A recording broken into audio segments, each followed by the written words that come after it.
ಇನ್ನೊಂದು ಗೊತ್ತೇ ಇಲ್ಲ. ಇದನ್ನ ದೊಡ್ಡ ಸುದ್ದಿ ಮಾಡ್ತೀವಿ, ಔಟ್ ಆಫ್ ಸಿಲೆಬಸ್ ಕ್ವಶನ್ ಇದ್ದವು, ನಾನು ಓದಿದ್ದೇ ಇಲ್ಲ. ನಾನು ನಿಮ್ಗೆ ಆಗಲೇ ಒಂದು ಉತ್ತರ ಕೊಟ್ಟೆ. ತಿಮ್ಮಣ್ಣ ಸರ್ ಪಾಠ ಮಾಡುವಾಗ ಇಡೀ ಪಠ್ಯ ಪುಸ್ತಕವನ್ನು ಮುಗಿಸುವಾಗ 40% ವಿದ್ಯಾರ್ಥಿಗಳು ಪಾಸ್ ಆಗ್ತಾರೆ. ಓದೋ ಅವಶ್ಯಕತೆ ಇಲ್ಲ, ಹಂಗಾಗ್ತಾ ಇಲ್ಲ. ನೀವು ಡ್ರಿಲ್ ವರ್ಕ್ ಮಾಡ್ತಾ ಇಲ್ಲ, ರೀಕಾಲ್ ಮಾಡ್ಕೊಳ್ತಾ ಇಲ್ಲ, ದೇಹ ಮತ್ತು ಮನಸ್ಸನ್ನು ಒಂದೇ ಕಡೆ ಕೂಡಿಸ್ಕೊಳ್ತಾ ಇಲ್ಲ. ನಿನ್ನ ಹೇಳಿದ ಪಾಠನ ಗೊತ್ತಿರೋದಿಲ್ಲ, ಏನ್ರ ಬೇದ್ರು ಗೊತ್ತಾಗ್ತಾವ. ಹಂಗ್ ಬೇದ್ರು ನೋಡ್ರಿ ಸರ್, ಹಿಂಗ್ ಬೇದ್ರು ನೋಡ್ರಿ ಅನ್ಬೇಕಂದ್ರು ಸರ್ ಪಾಠ ಎಷ್ಟು ಹೌದ್ರಿ, ಬಹಳ ಚಂದ ಮಾಡ್ತಾರೆ, ಏನನ್ನ ಹೇಳಿದ್ರಿ ನೋಡ್ರಿ ಪಾಠದಾಗ. ಎಲ್ಲವನ್ನೂ ಕೂಡ ಅವಲೋಕಿಸ್ಬೇಕು, ಆನಂದಿಸ್ಬೇಕು, ಸಂಭ್ರಮಿಸ್ಬೇಕು. ಶಿಕ್ಷಕ ಪಾಠ ಮಾಡುವಲ್ಲಿ ಸಂಭ್ರಮ ಪಡಬೇಕು. ವಿದ್ಯಾರ್ಥಿಗಳು ಖುಷಿಯಾಗಿ ಸಂಭ್ರಮದಿಂದ ಕೇಳಬೇಕು, ಕಲಿಬೇಕು. ಸಂಭ್ರಮದಿಂದ ಪರೀಕ್ಷೆ ಮುಗಿದೋತು. ಪರೀಕ್ಷೆ ಒಂದು ಹಬ್ಬ, ಆಚರಿಸೋಣ. ಪರೀಕ್ಷೆ ಒಂದು ಯುದ್ಧ, ಗೆಲ್ಲೋಣ. ಇಷ್ಟೇ ಇರೋದು. ಪರೀಕ್ಷೆ ಎಂಬ ಯುದ್ಧದಲ್ಲಿ ಪೆನ್ನೆಂಬ ಕಾಟಗ ಹಿಡಿದು ಮಸಿ ಎಂಬ ರಕ್ತ ಚೆಲ್ಲಿ ಯಾಕೆ ರಗಳಿ ಎಬ್ಬಿಸಿ ರಕ್ತ ಮಾಡ್ತೀರಪ್ಪ? ನೀನು ಚುಚ್ಚಿಕೊಂಡು ಅವು ಚುಚ್ಚಿ ಇದು ಯುದ್ಧ ಆಗೋದಿಲ್ಲ, ಇದು ರಕ್ತ ರಂಪಾಟ ಆಗೋಗುತ್ತಿದೆ. ಹೌದಲ್ಲ? Right, okay. ಗೊತ್ತಿರುವಂತೆ ಬರೆದ್ರೆ ಪಾಸ್. ಪಾಸ್ ಆದ್ರೆ ನೀವು ಎಲ್ಲರೀಗ ಕ್ವಶನ್ ಪೇಪರ್ ನೋಡಿದ್ಗಳನ್ನ ಹೆಂಗಾಗ್ಬೇಕಂದ್ರೆ ಸ್ಕ್ಯಾನಿಂಗ್ ಆಗ್ಬೇಕು. ಯಾಕಂದ್ರೆ 4 ಪೇಪರ್ ಮುಗಿಸಿರ ಅಲ್ಲಿಗೆ ಎಲ್ಲಾ ಕ್ವಶನ್ ಪೇಪರ್ ನೋಡಿಬಿಟ್ರಿ ನೀವು, ಒಳ್ಳೆ ಅವ ಬೀಳ್ತಾವು. ಕ್ವಶನ್ ಪೇಪರ್ ನೋಡಿದ್ಗಳನ್ನ ನಿಮ್ ಮೈಂಡ್ ಒಳಗೆ ಸ್ಕ್ಯಾನ್ ಆಗ್ಬೇಕು. ಒಂದ್ ಪೇಜ್ ಓದ್ಗಳನ್ನ right right check right check right ಓದ್ತದ ಪಾಸ್ ಆಜ್ಞಾನ. ಕ್ವಶನ್ ಪೇಪರ್ ನೋಡಿದ್ರೆ ಬಾಜು ಇದ್ದಾರ ನೋಡ್ತಿರ್ತೀರಿ ನೀವು.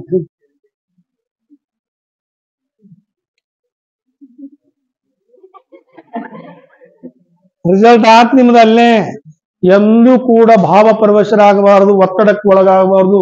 ಇಮಿಡಿಯೇಟ್ ರಿಕಾಲ್ ಮಾಡ್ಕೋಬೇಡ್ರಿ. ಪರೀಕ್ಷೆ ಹಾಲ್ ಕುಂತ ಮನಸ್ಸು ಶಾಂತ ಇಟ್ಕೋಬೇಕು. ಒಂದು ಸ್ಟ್ರಿಕ್ಸ್ ಹೇಳ್ಬಿಡ್ತೀನಿ, ನಾನೊಬ್ಬನ ಪರೀಕ್ಷೆ ಬರೆಯಕ್ ಬಂದೀನಿ, ನಾನೊಬ್ಬನ ಚಂದ ಓದೀನಿ, ನಾನು ಓದಿದ್ವೋ ಬೀಳ್ತಾವು, ನಾನು ಓದಿದ್ದೇ ಇಷ್ಟ, ನಾನೊಬ್ಬನ ಪರೀಕ್ಷೆ ಬರೆಯಕೈತೀನಿ, ಈ ಹಾಲ್ನ ಕುಂತರ್ಗಿಂತ ನಾನೇ ಶಾಣೆ ಆದೀನಿ. ಎಷ್ಟು ತಿಳ್ಕೊಂಬಿಟ್ರಿ ನೀವು ಫಸ್ಟ್ ಕ್ಲಾಸ್. ಪರೀಕ್ಷೆ ಬರೆದಾದ್ಮೇಲೆ ವಾಪಸ್ ನೋಡ್ಬೇಕು, 23 ಜನ ಇದ್ದಾರ, ಹಾಗಾದ್ರೆ ನಾನು ಚೆನ್ನಾಗಿ ಬರೆದೀನಿ, ನನ್ನ ಗೆಳತಿ ಗೆಳೆಯರೆಲ್ಲ ಚೆನ್ನಾಗಿ ಬರೋದ. ಎಷ್ಟು ಚೆನ್ನಾಗಿದೆ ನೋಡ್ರಿ ಪದ. ನೀವು ಹಂಗ್ ಮಾಡೋದಿಲ್ಲ. ಒಂದ್ 20 ಮಂದಿ ಲಾರಿ ಕರ್ಕೊಂಡ್ ಬಂದ್ರೆ ಬರ್ತೀರಿ ಪರೀಕ್ಷೆ ಬರ್ಬೇಕಾರೆ. ಆ ಸುದ್ದಿ ಈ ಪರೀಕ್ಷೆ ಬಿಟ್ಬಿಡ್ತೀರಿ, ಎಲ್ಲ ಸುದ್ದಿ ಮಾತಾಡ್ಕೊಂತ ಬಂದು ತೆಲಿ ಕೆಡಿಸ್ಕೊಂಡು ಇನ್ನೊಬ್ರು ತೆಲಿ ಕೆಡಿಸಿ, ಇದು ಬೀಳುತ್ತಂತೆ ಈ ಪ್ರಮೇಯ, ಈ ಪದ್ಯ ಬೀಳುತ್ತಂತ ಹೇಳ್ಯಾರ. ನನ್ ಗೆಳತಿ ಫೋನ್ ಹಚ್ಚಿದ್ದೀನಿ, ಹೌದಾ ಓದಿಲ್ಲ, ಏನ್ ಮಾಡೋದು, ಓದ್ತಾ ಮಾರ್ಕ್ಸ್ ಬಿದ್ದಾನೆ. ಆಮೇಲೆ ಪರೀಕ್ಷೆ ಅಲ್ಲೇ ಬರ್ತೀರಿ, ಎಲ್ಲ ಟೆನ್ಷನ್ ನೋಡ್ತೀರಿ, ಹುಡುಗರು ನೋಡ್ತೀರಿ, ನೀ ಎಲ್ಲಿ ಬಿದ್ದಿದಿ, ನೀ ಎಲ್ಲಿ ಬಿದ್ದೀರಿ, ನಾ ಅಲ್ಲಿ ಬಿದ್ದಿ, ನೀ ಇಲ್ಲಿ ಬಿದ್ದಿ ಅನ್ನತ್ಲ ಇಲ್ಲೇ ಪೇಪರ್ ಬಿದ್ದಿರ್ತಾನವ. ಚಾಲ ಕುಂದ್ಕೊಂಡು ಹೋಸರು ನೋಡೋದು, ಅಲ್ಲಿ ಹೆಲ್ಪ್ ಮಾಡ್ತೀಯ ಹಿಂಗೆ ಹೋಸುತ್ತೀರಿ, ಅಲ್ಲಿ ಅಡ್ಡ ಬೀಳ್ತೀರಿ. ಏನು ನೋಡಬಾರದು, ಒಂದ್ ಸಪ್ಪಳಾದ್ರೂ ಕೂಡ ನೋಡಬಾರದು. 3 ಗಂಟೆ 15 ನಿಮಿಷ ನಿಮಗಾಗಿರುವಂತ ಪವಿತ್ರ ಅವಧಿಯನ್ನು ಬಳಸ್ಕೊಳ್ಬೇಕು. ಅಂದಾಗ ಈ ಉತ್ತರ ಬರೀತೀರಿ. ಗೊತ್ತಿದೆ ಗೊತ್ತಿಲ್ಲ ರಿಕಾಲ್ ಮಾಡ್ಕೊಳ್ತೀರಿ. ತಿಮ್ಮಣ್ಣ ಸ್ವಲ್ಪ ಕೌರವೇಂದ್ರ ಕೊಂದೆ ಪಾಠ ಬಿದ್ದೈತೆ, ಕೊರಳೆ ಸರಿ ಇದ್ದಿದ್ದ ದುರ್ಗಗೆಲ್ಲ ಹೊರಗೊಳಿಸಿ ಪದ್ಯ ಸಾರಾಂಶ ಬರಿ ಅಂದ್ರಲ್ಲ. ಓಹೋ ರೈಟ್, ಬರ್ಕೋ. ಈ ಪದ್ಯವನ್ನು ಯಾರು ಬರ್ದಾರ? ಬೆನ್ನತ್ತದರಿಂದ ಕುಮಾರವ್ಯಾಸ. ಯಾವ ಕೃತಿ? ಬೆನ್ನತ್ತು ಮಂಜರಿ. ಒಂದ್ ಪಾಯಿಂಟ್ ಬಂದ ಬರ್ದು ಕುಂತ್ರೆ. ನೆಕ್ಸ್ಟ್ ಕೊರಳ ಸೆರೆ ಬಿಗಿದು, ಅದನ್ನ ಬರಿಬೇಡ್ರಿ, ಅದನ್ನ ಯಥಾವತ್ತಾಗಿ ಪ್ರಿಂಟ್ ತೆಗಿಬೇಡ್ರಿ, ಅರ್ಥ ಮಾಡ್ಕೊಳ್ರಿ. ಕೃಷ್ಣ ಕರ್ಣನಲ್ಲಿಗೆ ಸಂಧಿಗೆ ಬಂದ ಸಂದರ್ಭದಲ್ಲಿ ಅವನ ಜನ್ಮ ವೃತ್ತಾಂತವನ್ನು ಹೇಳಿದಾಗ ಕರ್ಣನ ಮನಸ್ಸಿನಲ್ಲಿ ದುಗುಡ ದುಃಖ ಉಂಟಾಯಿತು. ಅವನು ತೋರ್ಪಡಿಸದೆ ಅವನ ಕೊರಳ ಸೆರೆ ಬಿಗಿದವು, ಅಳಲು ಕೂಡ ಧ್ವನಿ ಸಾಲಲಿಲ್ಲ. ಓಹೋ, ಕೃಷ್ಣ ನನ್ನನ್ನಷ್ಟೇ ಕೊಲ್ಲಿಲ್ಲ, ಕೌರವೇಂದ್ರನನ್ನ ಕೊಂದುಬಿಟ್ಟನಲ್ಲಪ್ಪ, ನನ್ನ ದುರ್ಯೋಧನನ್ನ ಗೆಳೆಯನನ್ನ ಕೊಂದುಬಿಟ್ಟ. ಕೃಷ್ಣನ ಮಾತುಗಳು ಉಸಿ ಹೋಗಲಾರವು. ಹಾಗೆಯ ದೊರೆ ಅಂತ ಐತ್ ನೋಡ್ರಿ, ಹೊಗೆ ಅಂದು ಮನಸ್ಸಿನಲ್ಲಿಯೇ ಕರ್ಣನು ನೊಂದುಕೊಳ್ಳುವ ಸಂದರ್ಭವನ್ನು ಕವಿಯು ಬಹಳ ಸ್ವಾರಸ್ಯವಾಗಿ ವಿವರಿಸಿದ್ದಾನೆ. 4 ಅಂಕ ಕೊಳ್ಳಿಲ್ಲ ಅಂದ್ರೆ ಕೇಳಿ ಸರ್, ಕೋರ್ಟ್ ಹೋಗ್ಬೋದು ಅಲ್ವಾ? ಸಿಗ್ಬೋದಾ ಅಂಕ? ಚೆನ್ನಾಗಿದೆಯಲ್ವಾ? ಯಾರು ಬರದಾರ ಅಂತ ಬರಿಬೇಕೆ ಹೊರತಾಗಿ ಯಥಾವತ್ತಾಗಿ ಪದ್ಯವನ್ನು ಇಡಬಾರ್ದು. ಈ ಸಲ ಪದ್ಯಕ್ಕೆ ಊರ್ವಿಯೋ ಪದದ ವರಂ ರಾಮಂ ಏನ್ ಅದ್ಭುತ ಪದ್ಯ ಸರ್. ಈ ಭೂಮಂಡಲದಲ್ಲಿ ಕೌಶಲ್ಯ ಪುತ್ರನಾಗಿರುವಂತ ಶ್ರೀರಾಮಚಂದ್ರನೊಬ್ಬನೇ ಶ್ರೇಷ್ಠ ದೊರೆ. ಇವರು ಬಿಟ್ಟಿರುವಂತ ಯಜ್ಞಾಶ್ವದ ಕುದುರೆ ಇದು.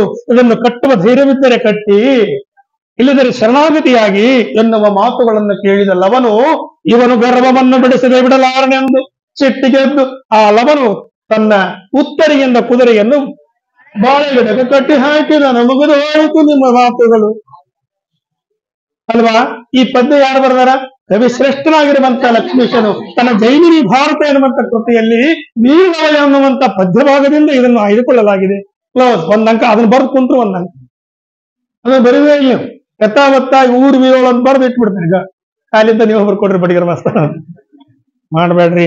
ಯಾವ ಕೃತಿಯಿಂದ ಆಯ್ದುಕೊಳ್ಳಲಾಗಿದೆ ಅಂತ ಹೆಡ್ಡಿಂಗ್ ಬರೆದು ಆ ಪದ್ಯದ ಇಷ್ಟು ಸಾರಾಂಶವನ್ನು ಹಿನ್ನೆಲೆ ಎರಡು ಪಾಯಿಂಟ್ಸ್ ಹಾಕಿ ಆ ಪದ್ಯದ ಸಾರಾಂಶ ಯಥಾವತ್ತಾಗಿಟ್ಟು ಲವನು ಚಿಕ್ಕವನಾಗಿದ್ದರು ಅವನ ಧೈರ್ಯ, ಅವನ ಶೂರತವರವನ್ನು ಮೆಚ್ಚಲೇಬೇಕು. ಒಂದು ಪದ ಹಾಕ್ರಿ ಸುಮ್ಮನೆಗ ಅಡ್ರಿ ಅಂದಾಗ ಬೇಡ್ರಿ ಬಾಣ ಒಂದು ಖುಷಿ ಹೋಗುದಿಲ್ಲ. ಆ ಪದ್ಯ ಏನ್ ಹೇಳುತ್ತ? ಲವ ಚಿಕ್ಕವನಾಗ್ಯಾನ, ಅವನ ಧೈರ್ಯ, ಶೂರತನ, ತಾಯಿ ಬಗ್ಗೆ ಇರತಕ್ಕಂಥ ಗೌರವ ಯಾಕ್ರಿ ಇಷ್ಟ ತಗೊಂಡು ಬುದ್ಧಿ ಇಷ್ಟ ತಗೊಂಡು ಬರೀರಿ ಏನಾಗೋದಿಲ್ಲ. ಇಷ್ಟ ತಗೊಂಡು ಬರೀರಿ ಏನಾಗೋದಿಲ್ಲ.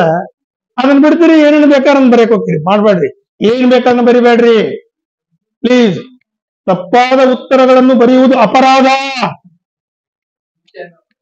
ಹೌದು, ಶಿಕ್ಷೆ ಇಲ್ಲ, ಶಿಕ್ಷೆ ಕೊಡ್ತೀರ ಅವ್ರು ಹಿಂಟು ಚಿಹ್ನೆ ಹಾಕಿ. ಆಯ್ತ, ಓಕೆ. ಈ ಸಾಲಗಳು ಗೊತ್ತಾಯ್ತು, ಈ ಪಾಯಿಂಟ್ಸ್ ಗೊತ್ತಾಯ್ತು. ನೆಕ್ಸ್ಟ್ ಲಾಸ್ಟ್ ಕ್ವಶನ್, ಹೇಗೆ ಬರೆಯಬೇಕು?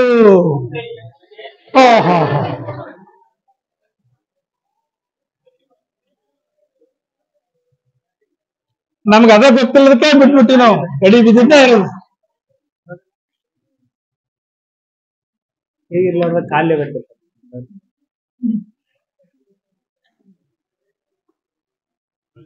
ಹೇಗೆ ಬರೆಯಬೇಕು? ರೈಟ್. ನೀವು ಉತ್ತರ ಬರಕ ನೀವು ಬರ್ತಾವೆ, ನಿಮ್ಮ ಹತ್ರ ನಿಮ್ಮಿಂದ ಉತ್ತರ ಬರ್ತಾವ. ಅವಿ ಹೇಳ್ತಾಳ, ಬರ್ಕೊಡ್ರಿ. ದುಂಡಾಗಿ ಬರೆಯಬೇಕು. Very good.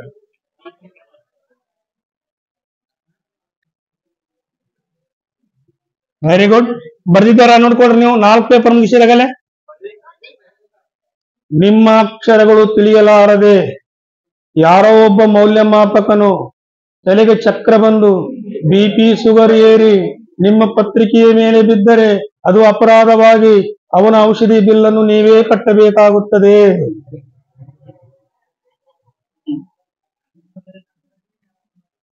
ರೈಟ್. ದುಂಡಾಗಿ ಬರೀರಿ. ಪಾಯಿಂಟ್ ನಂಬರ್ 2 ಆರಾಮ್ ಮಾಡ್ಬೇಕು. Very good. ಎಷ್ಟು ಜನ ಪ್ಲಾನ್ ಮಾಡಿ ಬರೆದ್ರಿ?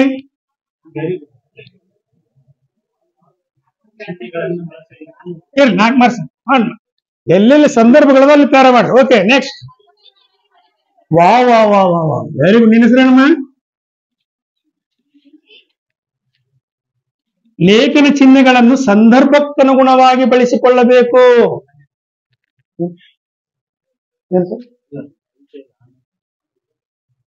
ಸಂದರ್ಭಕ್ಕನುಗುಣವಾಗಿ ಎಲ್ಲಿ ಬೇಕಲ್ಲೇ ಆಶ್ಚರ್ಯ ಸೂಚಕ ಒಂದಿಟ್ಟ ಹೊಟ್ ಹೊಟ್ ಅಲ್ಲ, ಸಂದರ್ಭಕ್ಕನುಗುಣವಾಗಿ ಇಟ್ರಿ. ನೋಡ್ರಿ, ಒಂದ್ ಪಾಯಿಂಟ್ ಬರ್ಕೊಡ್ರಿ. ಲೇಖನ ಚಿಹ್ನೆಗಳು ಸೂಚನಾ ಫಲಕಗಳಿದ್ದಂತೆ. ಎಷ್ಟು ಚಂದ ಹೇಳ್ತಾ ನೋಡ್ರಿ. ನಮ್ಮನ್ನ ಸಣ್ಣತನ ಬಿಡ್ರಿ, ಹಿಂಗ ಹೇಳೋದು ನಾ ಒಟ್ಟ ನೋಡೋದಿಲ್ಲ. ಈ ಕ್ವಶನ್ ಪೇಪರ್ ಅನಾಲಿಸಿಸ್ ಮಾಡ್ತಾನೆ, ಒಟ್ಟ ನೋಡೋದಿಲ್ಲ. ಪುಸ್ತಕ ಸುಮ್ ತಂದಿ ನಂಗ ಕೂಸ್ ಎತ್ಕೊಂಡ್ ಬಂದಂಗೆ. ಆಟ ಮಾಡಿದಿಲ್ಲ, ಅದು ಆಟ ಮಾಡಿದ್ರೆ ಎತ್ಕೊಂತೀನಿ. ಲೇಖನ ಚಿಹ್ನೆಗಳು ಸೂಚನಾ ಫಲಕ್ಕಿದ್ದಂತೆ. ಇಲ್ಲಿ ಶಾಲೆ ಇದೆ, ನಿಧಾನವಾಗಿ ಚಲಿಸಿ. ರೋಡು ದುರಸ್ತಿ ಕಾರ್ಯ ನಡೆದಿದೆ, ನಿಧಾನವಾಗಿ ಚಲಿಸಿರಿ. ನೋಡ್ರಿ ಎಷ್ಟು ಚೆನ್ನಾಗಿದೆ ಈ ಪದ. ಲೇಖನ ಚಿಹ್ನೆಗಳು ಮಹಿಳೆಯರು ಇಟ್ಟುಕೊಳ್ಳುವ ಅಲಂಕಾರದ ವಸ್ತುಗಳಿದ್ದಂತೆ. ಡ್ರೆಸ್ ಕಿಸಕೊಂಡು ನೀಟಾಗಿ ಅಗದಿ ಬೋರ್ಮಳ, ನಕ್ಲೆಸ್ ಏನೇನದಾವಲ್ಲ ಹೊಸ ಹಾಕೊಂಡು ನಿಂತ್ಕೊಂಡ್ರ ವೆರಿ ಬ್ಯೂಟಿಫುಲ್. ಹಂಗ ಲೇಖನ ಚಿಹ್ನೆಗಳು ಇರದೇ ಇದ್ರ ಬರಡಾಗಿ ಕಾಣುತ್ತ. ಸೂಚನಾ ಫಲಕ್ಕಿದ್ದಂಗೆ ವೆರಿ ಇಂಪಾರ್ಟೆಂಟ್. ಎಷ್ಟು ಜನ ಲೇಖನ ಚಿಹ್ನೆ ಬಳಸ್ತೀರಿ? ದುರಂತಿರೋದ. Very good. ನಿಮ್ಮ ಧನ್ಯವಾದ ಹೇಳ್ತೇನೆ. ಸುಮ್ನೆ ಲೇಖನ ಚಿಹ್ನೆ ಬಳಸಂದ್ರೆ ತೆಲಿಬೇಕೊಂಡು ಟಿಕ್ಕಿ ಇಡೋದು, ಅಲ್ಪ ವ್ಯವಹಾರ ಮಾಡೋದು, ಮತ್ತೊಂದು ಹಿಂಗ ಬಡಿಗಿಡೋದು ಮಾಡಬೇಡ್ರಿ.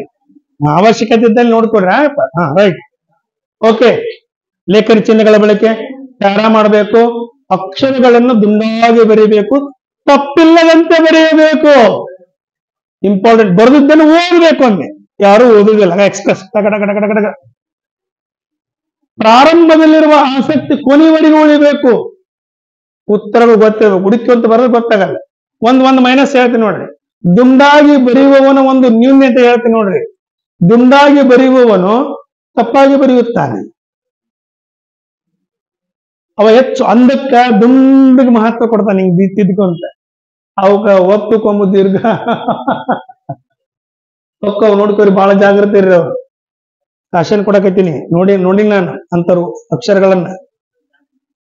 ದುಂಡಾಗಿ ಬರೆಯೋರು ತಪ್ಪು ಬರೀತಾರೆ ಬಹಳ, ಅದನ್ನ ನೋಡ್ಕೊಳ್ರಿ. Next right. ಪ್ರಾರಂಭದ 5 ಪೇಜುಗಳು ಬಹಳ ಸುಂದರವಾಗಿ ಆಕರ್ಷಣೀಯವಾಗಿ ಕಾಣಬೇಕು.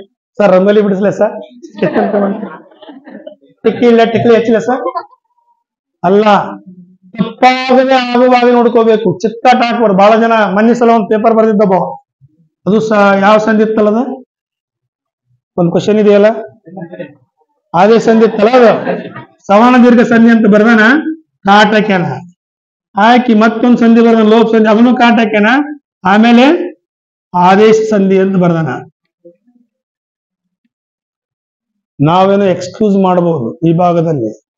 ಅಲ್ಲೊಂದು ಉತ್ತರ ಸೂಚಿಯಲ್ಲಿ ಒಂದು ಮಾತಿದೆ, ಮಗು ಉತ್ತರ ಬರೆಯುವ ಸಂದರ್ಭದಲ್ಲಿ ಚಿತ್ಕಾಟು ಮಾಡದಂತೆ ಬರೆಯುವುದು. ಒಂದು ವೇಳೆ ಚಿತ್ಕಾಟು ಮಾಡಿ ಪುನಃ ಬರೆದರೆ ಅದನ್ನು ಮೌಲ್ಯಮಾಪನಕ್ಕೆ ಪರಿಗಣಿಸುವಂತಿಲ್ಲ. ಎಕ್ಸ್ಕ್ಯೂಸ್ ಒಂದು 4 ವರ್ಷ ಆಗಲೇ ಚಿತ್ಕಾಟಾಗಿ ಗುದ್ದಾಡ್ಬಾರ್ದಾರ ಕೂಡ. ನಿಮ್ಮ ಮನಸ್ಥಿತಿಯನ್ನು ತೋರಿಸುತ್ತದೆ. ಮನಸ್ಸು ಚಂಚಲ ಐತೆ, ಮನಸ್ಸು ಡೈವರ್ಟ್ ಆಗೈತೆ, ಎಲ್ಲೇ ಹೋಗಿ ಏನೋ ಬರೆಯಕ್ ಹೊಂಟಾನ, ಮತ್ತೆ ದಾರಿಗೆ ಹೊಂಟಾನ ಇವ ರೋಡ್ಗೆ ಅಂತ. ಪ್ಲೀಸ್, ವೆರಿ ಇಂಪಾರ್ಟೆಂಟ್ ನಾ ಹೇಳೋದು. ಮನಸ್ಸು ಚಂಚಲ ಇರಬಾರ್ದು. ಕಾನ್ಸಂಟ್ರೇಷನ್, ಭಕ್ತಿ ಅದು, ಶ್ರದ್ಧೆ ಅದು, ತಪಸ್ಸದು 3 ತಾಸು ಎಲ್ಲಿ ಮೈಂಡ್ ಓಡಾಡಂಗಿಲ್ಲ, ಅದರಲ್ಲೇ ಲೀನ್ ಆಗ್ಬೇಕು. ಓಕೆ, ಹಿಂಗ್ ಬರ್ದು ಕೊಡೋದಿಲ್ಲ ಚಿತ್ಕಾಟ. Very good. ನೀವು ಚಿತ್ಕಾಟ ಹಾಕಿ 2-3 ಪೇಜ್ ರಂಪಾಟ ಎಬ್ಸಿದ್ರಿ ಅಂದ್ರೆ ನಿಮ್ ಮನಸ್ಸಿಗೆ ಅರ್ಥ ಆಗತ್ತ, ಇವ ಎಕ್ಸಾಮ್ ಹಾಲ್ನಾಗಿಲ್ಲ, ಸುಮ್ಮನೆ ಬೇಕಾ ಬಿಟ್ಟಿ ಬಂದಾನ ಒಂದು, ಅಥವಾ ಇವ ತಪ್ಪು ಬರ್ದಾನ, ಯಾರೋ ಬಂದು ಹೆಲ್ಪ್ ಮಾಡ್ಯಾರ, ಬರ್ತೀನಂದನಲ್ಲ, ಈಗ ಬಂದಾನ ಮಾವ, ಇಲ್ಲೇನೋ ನಡೆದೈತೆ. ಮೊನ್ನೊಂದು ಕೋರ್ಟಿಗೆ ಕೇಸ್, ಆಶ್ಚರ್ಯ ಆಗತ್ತೆ ನಿಮ್ಗೆ. ನನ್ನನ್ನು ಈ ಮೇಷ್ಟ್ರು ಹೇಗೆ ಪಾಸು ಮಾಡಿದ? ಹೌದು, ನಾನು ಬರೆದಿದ್ದು ಕೇವಲ 30 ಅಂಕಗಳಿಗೆ ಇವನು 35 ಹಾಕಿಬಿಟ್ಟಿದಾನಲ್ಲ. ನೋಡ್ರಿ, ಆಲೋಚನೆ ಮಾಡ್ರಿ ಪ್ಲೀಸ್. ಹಿಂಗೂ ಅಕ್ಕವು ಅದಕ್ಕ ಅದನ್ನು ತಪ್ಪಂತ ಹಾಕಿಬಿಡ್ತೀವಿ, ಸಮಸ್ಯೆ ಆಗೋದಿಲ್ಲ. ಕ್ಲಿಯರ್ ಹೇಳೋದು? ಓಕೆ, ಲೇಖನ ಚಿಹ್ನೆ ಇರಬೇಕು. ನೆಕ್ಸ್ಟ್ ಪ್ಯಾರ ಮಾಡಬೇಕು, ಅಕ್ಷರಗಳನ್ನು ದುಂಡಾಗಿ ಬರೀಬೇಕು, ತಪ್ಪಿಲ್ಲದಂತೆ ಬರೀಬೇಕು. ಆಮೇಲೆ ನೆಕ್ಸ್ಟ್ ಮತ್ತೇನ, ಅರ್ಥಪೂರ್ಣವಾಗಿ ಬರೀಬೇಕು, ಕ್ರಮಬದ್ಧವಾಗಿ ಬರೆಯಬೇಕು. ಅಷ್ಟು ಪಾಯಿಂಟ್ಸ್ ಇವು. ಕ್ರಮಬದ್ಧವಾಗಿ ವ್ಯಾಕರಣ ದೋಷವಿಲ್ಲದಂತೆ ಬರೆಯಬೇಕು. Very important. ವ್ಯಾಕರಣ ದೋಷ ಇದು ಇಂಪಾರ್ಟೆಂಟ್. ಶಕ್ ಎಷ್ಟು ತಪ್ಪ ಭಗವಂತ. ಅಕ್ಷರಗಳ ಲೋಪ ಮಾಡ್ತೀರಿ. ಸಕಾರ ಶಕಾರ, ದೇಶ ಅಂತ ಬರೀತೀರಿ, ದೀರ್ಘ ಇರುವುದಿಲ್ಲ. ಮಾರ ಅಂತ ಬರೀತೀರಿ, ಮಹಾಪ್ರಾಣ ಇರುವುದಿಲ್ಲ. ಇದು ಬಿಟ್ಬಿಡ್ತೀರಿ, ದೇಶ ಅಂತ ಬರೀತೀರಿ. ಇನ್ನು ಕೆಲವು ಮಂದಿ ಪುಣ್ಯವಂತರು ದೇಶ ಅಂತ ಬರೀತಾರೆ, ಲೋ ಬರೀತಾರೆ. ಕೆಲವು ಮಂದಿ ಲೋ ಹಿಂಗ್ ಮಾಡಿ ಹೊಟ್ಟೆ ಉಬ್ಬಿಸ್ತಾರೆ, ಹಿಂಗ ಸ್ಟೈಲ್ ಅಂತಪ್ಪ ಅದು. ಕೆಲವು ಮಂದಿ ಹಿಂಗ್ ಮಾಡಿ ಹಿಂಗ್ ಸ್ಟೈಲ್ ಅಂತದ್, ಹಿಂಗಂತ. ಕನ್ನಡ ಭಾಷೆಗೆ ಸ್ಟೈಲ್ ಇಲ್ಲ. ಕನ್ನಡ ಭಾಷೆಗೆ ಸ್ಟೈಲ್ ಇಲ್ಲ. ಸುಂದರತೆ ಅದರ ಲಕ್ಷಣ. ಸುಂದರತೆ ಅದರ ಲಕ್ಷಣ. ಸಿಗುರು ಸಿಗದ ಕಬ್ಬಿನಂತೆ, ಉಷ್ಣ ಬಳಿದ ಹಾಲಿನಂತೆ ಸುಂದರವಾಗಿರ್ಬೋದು. ಕನ್ನಡ ಅಂತ ಓದಿವಿ, ಆಗ ಸ್ಟೈಲ್ ಮಾಡಿ ಬರೆಯಕ್ಕಾಗತ್ತಾ? ಆಲೋಚನೆ ಮಾಡ್ರಿ. ಕನ್ನಡದಲ್ಲಿ ಸ್ಟೈಲ್ ಇಲ್ಲ. ದುಂಡಾಗಿ ಬರಿಬೇಕು, ಮುದ್ದಾಗಿ ಬರಿಬೇಕು, ಲೇಖನ ಚಿಹ್ನೆ ಬರಿಬೇಕು, ಕ್ರಮಬದ್ಧತೆ ಇರಬೇಕು, ದೋಷವಿಲ್ಲದಂತೆ ಬರಿಬೇಕು, ಪ್ಯಾರ ಮಾಡಿ ಬರಿಬೇಕು. ಇಷ್ಟನ್ನ ಮಾತ್ರ ಬರೆದ್ರೆ ನಿಮಗೆ ಅಂಕಗಳು ಗ್ಯಾರಂಟಿ. ಆ ನಿಟ್ಟಿನೊಳಗ ಇಷ್ಟೆಲ್ಲ ವಿಚಾರ ಮಾಡಿದ ಮೇಲೆ ಬರ್ಕೊಳ್ರಿ. ಈಗ 10 ನಿಮಿಷನಾಗ ಹೆಂಗ್ ಕ್ಲೋಸ್ ಮಾಡ್ತೀನಿ ನೋಡ್ರಿ ಪಾಠನ. ನಿಮ್ಮ ಪ್ರಶ್ನೆಗಳಿಗೆ ಉತ್ತರ ಕೊಟ್ಕೋಂತ ಕ್ಲೋಸ್ ಮಾಡ್ತೀನಿ. 45 ಪ್ರಶ್ನೆಗಳು.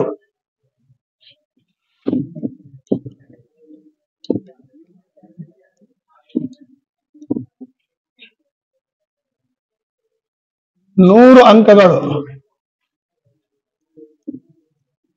ಕಾಣ್ತವೆ ಎಲ್ಲರಿಗೂ? 100 ಅಂಕಗಳು, 45 ಪ್ರಶ್ನೆಗಳು, ಉಳಿದೆಲ್ಲ 38 ಪ್ರಶ್ನೆಗಳು ಇರ್ತಾವು. ಗದ್ಯ ಬರ್ಕೊಡ್ರಿ, ಕಾಣ್ತಾವಿಲ್ಲ? ಗದ್ಯ 28 ಅಂಕಗಳು,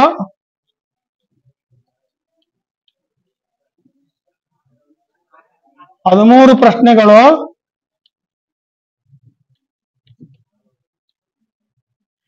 ಪದ್ಯ 30 ಅಂಕಗಳು, 11 ಪ್ರಶ್ನೆಗಳು. ಹೌದಾ ಅಲ್ಲ?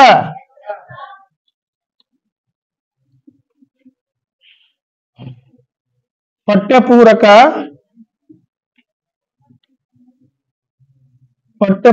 9 ಅಂಕಗಳು, 5 ಪ್ರಶ್ನೆಗಳು. Very good. ಸರ್ ಬರ್ಕೋಬೇಕು, ಟೈಮ್ ಇಲ್ಲ ನನಗ. ಪ್ಯಾಸೇಜ್ 4 ಅಂಕಗಳು, 1 ಪ್ರಶ್ನೆ. ಎಷ್ಟಾತೀಗ ಪ್ರಶ್ನೆಗಳು? ಇದ್ರ ಪ್ರಶ್ನೆ ಒಂದಾದ್ರು ರೈಟ್, ಒಳ್ಳೆ ವಿಚಾರ. ಛಂದಸ್ಸು, ವ್ಯಾಕರಣಾಂಶಗಳು ಮತ್ತು ವಾಕ್ಯ ರಚನೆ ಬಿಡ.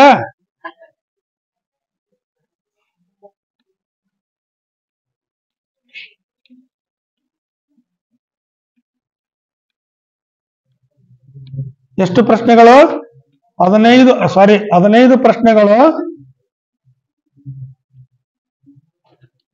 ಎಷ್ಟು? 33 ಅಂಕಗಳು. ನೋಡ್ಕೊರಿ, 3 1 7 ಆಗ್ಲಿಲ್ಲ. 19 ಆಗತ್ತದೀಗ. ಯಾಕೆ ಇಲ್ಲಿ 3 4 ಬಂದ್ಬಿಟ್ವಲ್ಲ.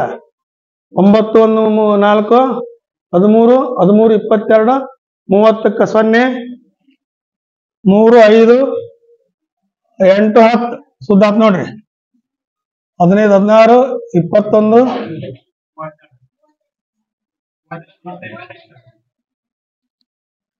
ಕ್ಲೋಸ್.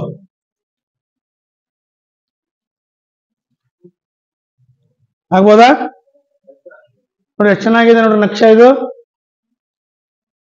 ಪ್ರಥಮದೊಳಗ ಬಹು ಆಯ್ಕೆಯ ಪ್ರಶ್ನೆಗಳು ಎಷ್ಟು? ಇದು ಐಡಿಯಾ ಬರ್ತಾ?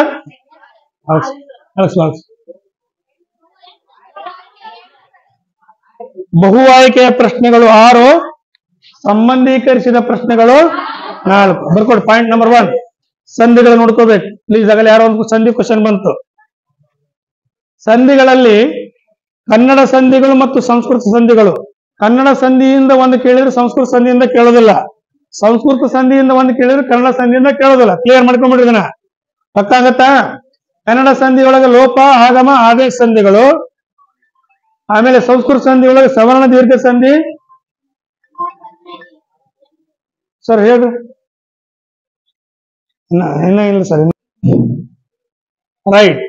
ಬಹು ಆಯ್ಕೆ ಪ್ರಶ್ನೆಗಳಲ್ಲಿ ಸವರ್ಣ ದೀರ್ಘ ಸಂಧಿ, ಸಂಸ್ಕೃತ ಸಂಧಿ ಒಳಗೆ ಗುಣಸಂಧಿ, ಹೆಣ್ಣು ಸಂಧಿ, ವೃದ್ಧಿ ಸಂಧಿ, ಅನುನಾಸಿಕ ಸಂಧಿ, ಜತ್ವ ಸಂಧಿ, ಚುತ್ವ ಸಂಧಿಗಳು ಬರ್ತಾವು. ಕನ್ನಡ ಸಂಧಿ ಒಳಗ ಲೋಪ, ಆಗಮ, ಆದೇಶ ಸಂಧಿ. ಇವು ಕ್ಲಿಯರ್ ಐತೆ. ಏನಾರ ಸಮಸ್ಯೆ ಇದೆ ಸಂಧಿ ಒಳಗ? ಒಂದು ಕೇಳ ಪ್ರಶ್ನೆ. ಸನ್ಮಾನ ಪದವು ಈ ಸಂಧಿಗೆ ಉದಾಹರಣೆ. ಅದೇ ಇಲ್ಲ. ವೆರಿ ಗುಡ್ ವೆರಿ ಗುಡ್, ಬಹಳ ಚೆನ್ನಾಗಿ. ಜನೈಕ್ಯ, ವಾಹ್. ದಿಗಂತ, ಎಕ್ಸ್ಪರ್ಟ್ ಅದಿರ್ ಬಿಡು. ಮನಃಶಾಂತಿ, ಮನಃಶುದ್ಧಿ, ಅಡ್ಡಿ ಇಲ್ಲ. Very good. ಕಂಬನಿ, ಸೂತ್ರ ಯಾರೈತ್ರಿ? ಅದೇ ಸಂಧಿ. ಸಂಧಿ ಏನು ಸಮಸ್ಯೆ ಇಲ್ಲ, ಅಡ್ಡಿ ಇಲ್ಲ. ಇಲ್ಲ ಅದಿರಿ, ರೂಟ್ನಾಗ ಅದಿರಿ, ಬಹಳ ಖುಷಿ ಆಗತ್ತೆ. ಹಿಂಗಿರ್ಬೇಕು, ಶಿಕ್ಷಕರ ಕೈಗುಂಟ ಬರ್ತಿರ್ಬೇಕು, ಬರವಣಿಗೆನೂ ಹಾಗೆ ಇರ್ಬೇಕು. ಬರಿತಾ ಬರಿತಾ ಆಯ್ತು ಎಸ್ ಅಂತಿರ್ಬೇಕು. ಹಂಗೆ ಬರ್ಕೊಳ್ಳೋದ ಒಂದಿನ ಮಾಡಬಾರ್ದು. ರೈಟ್? ಅದು ಸೂತ್ರ ಹೇಳ್ತಾ, ಸೂತ್ರದಿಂದ ಗಂಟುಕೊಳ್ಬೇಕು. ಸೂತ್ರ ಹೇಳ್ಬಿಟ್ಟು ಬೇಕಾದ ವಿವರಣೆ ಕೇಳಿ, 8ನೇ ತರಗತಿ ಕೇಳಿ, 9ನೇ ತರಗತಿ ಕೇಳಿ. ಇಲ್ರಿ ಸರ್ ಈ ಉದಾಹರಣೆ ಕೊಡ್ಲಿ ತಿಮ್ಮಣ್ಣ ಸರ್ ಎಂತ ಬರ್ಸ್ಯಾರ 9ನೇದು ಕೇಳ್ಯಾರ, ನಾವು ಬರೀ ಇಲ್ರಿ ಅನ್ಬಾರ್ದು. 8ನೇ